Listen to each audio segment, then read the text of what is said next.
Bonjour mes chers élèves, dans cette nouvelle vidéo on va parler d'alimentation en électricité. On va étudier en détail comment fonctionne une source de tension. Alors normalement une source de tension, quand on la branche dans un circuit, on s'attend à avoir une tension parfaitement égale et réglée au cours du temps, quelle que soit la quantité d'électricité demandée à cette source. On s'attend donc à avoir une tension U complètement constante au cours du temps. On va voir que ce n'est pas forcément le cas. Si on étudie en détail le fonctionnement d'une alimentation, on a rarement des alimentations parfaites et on va avoir des petites pertes d'énergie. C'est ce qu'on va essayer de quantifier dans cette leçon.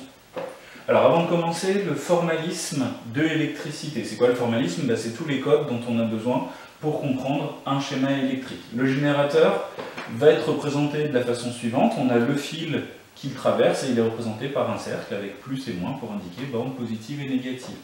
La pile, qui reste une source électrochimique, est symbolisée par deux traits verticaux, le trait le plus court étant la borne moins et le trait le plus long étant la borne plus. Les principaux récepteurs de notre circuit qu'on va avoir, c'est ce qu'on appelle les résistances, aussi appelées conducteurs ohmiques. Elles sont simplement représentées par un rectangle dans notre circuit électrique. Alors, ce qu'on va pouvoir mesurer dans un circuit électrique, c'est dans un premier temps la tension, U.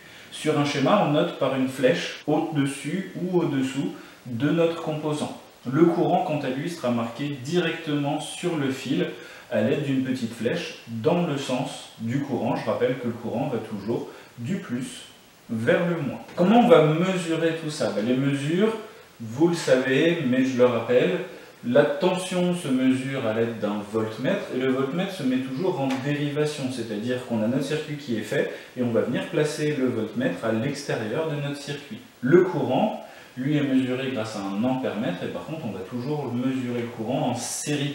On le voit bien avec la représentation ici, il va falloir ouvrir le circuit, mettre notre ampèremètre et le courant doit traverser notre ampèremètre. Alors une loi dont on va avoir besoin, qui régit un petit peu la tension et le courant, qui fait le lien entre la tension et le courant au sein d'un circuit électrique, c'est la loi qu'on appelle la loi d'Ohm. Alors elle est assez simple, elle nous dit quoi? Elle nous dit que la tension en volts, c'est égal à la résistance totale du circuit fois l'intensité qui traverse le circuit. Alors on peut aussi le faire localement, si je veux voir la tension en borne d'une résistance, j'applique aussi cette loi d'Ohm, U égale R fois I.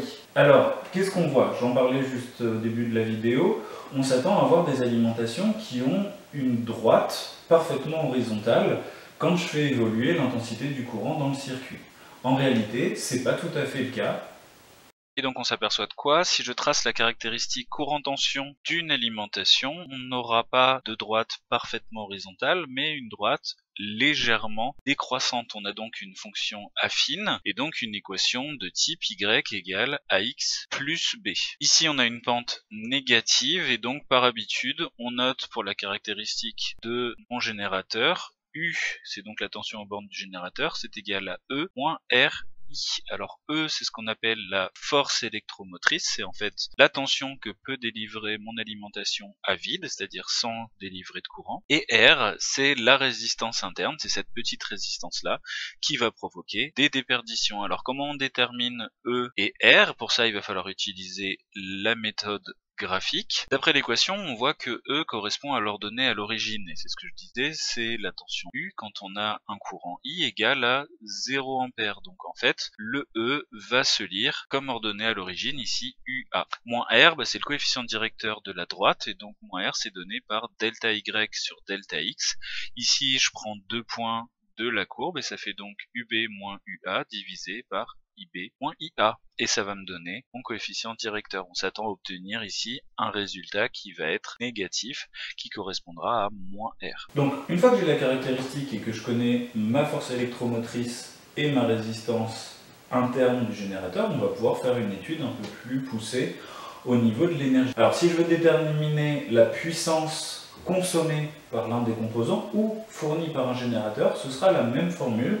La puissance P en watts, c'est égal à la tension aux bornes de mon générateur ou de mon récepteur fois le courant I qu'il traverse. Donc P égale U fois I.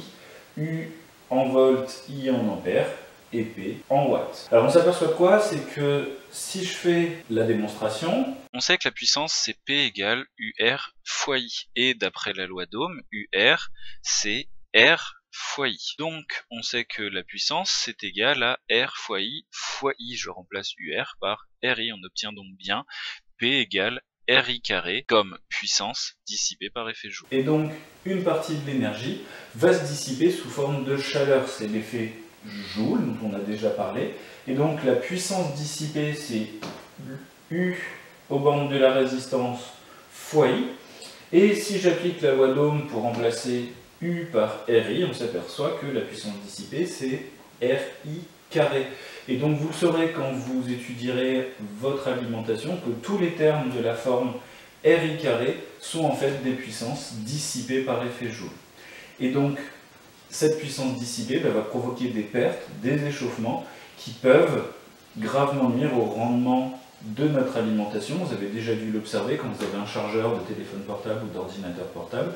Quand vous touchez ce chargeur, il est chaud. Pourquoi? Parce qu'il y a une certaine résistance à l'intérieur du transformateur et ça va créer un échauffement progressif. Et donc comment je calcule le rendement de ma source? C'est une formule qu'on connaît déjà, c'est que le rendement c'est égal à la puissance utile, donc la puissance que récupère vraiment mon objet électrique, mon moteur ou ma résistance, divisé par la puissance consommée, c'est-à-dire la puissance que va fournir mon alimentation.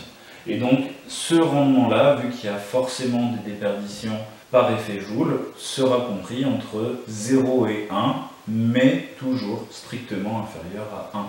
Alors ça fait partie des grands objectifs, on en voit d'ailleurs beaucoup sur internet en termes de vidéos, c'est d'avoir des systèmes à mouvement permanent, c'est-à-dire des systèmes qui auraient des rendements de 1. Malheureusement, il y a toujours des frottements, il y a toujours des dissipations par effet Joule, et donc on aura un rendement qui sera toujours strictement inférieur à 1. C'est d'ailleurs un des gros problèmes quand on va transporter de l'énergie.